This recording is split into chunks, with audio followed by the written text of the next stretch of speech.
He says, sorry, I came late, but what are the other major projects coming to Jacksonville? Can you name a few? Thanks, brothers. You guys doing a really awesome job. The major projects that are coming to Jacksonville. You want to pull up something that's really cool? Actually, I was going to talk about something. This isn't a major project, but one of the things that is happening is that major employers and major retailers and restaurateurs are coming to Jacksonville. And I was going to save it for some breaking news for a time in the future, but now will be a great time to talk about the co-op. Yeah, why don't you start talking about it? Yeah, so I've been really excited about sharing kind of the full picture of everything that we are doing downtown.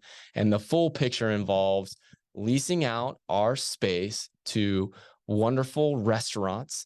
And of course, renting the units, the residential units that are on top of many of our spaces and being fully occupied. Well, guess what? I have some great information to share there.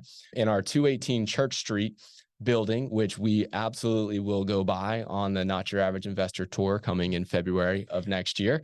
We're going to take a look at 218 Church Street. This was a building that was vacant for 30 plus years and was unbelievably disgusting walking through that building the very first time that I walked through it. And it now is so beautiful. It's got 24 studio apartments up top. Half are short-term rentals, half are long-term leases. It's fully occupied up top. We have 3 spaces down below. One of them is occupied by a florist.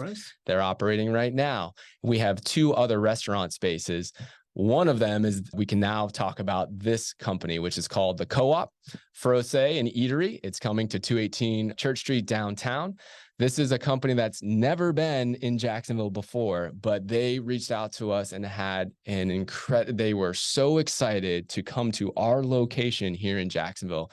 They're in other places like Nashville, and they have quite a following. I feel like I think some celebrities frequent their spot, and they're always doing great things on social media. So they have a real buzz about them.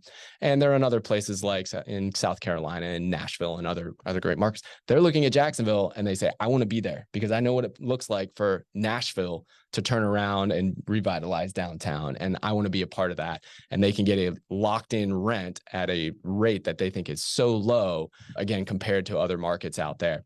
So they're coming into our building. And so they announced this. I'm actually a little bit late to announce it here on the show, but they announced towards the end of September.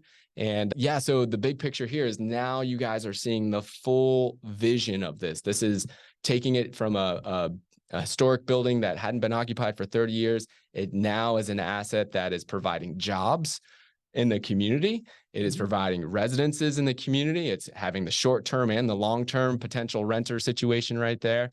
And it's a great thing for our downtown and a great thing for our clients as this happens more and more and more. And then, great thing for JWB in the long run.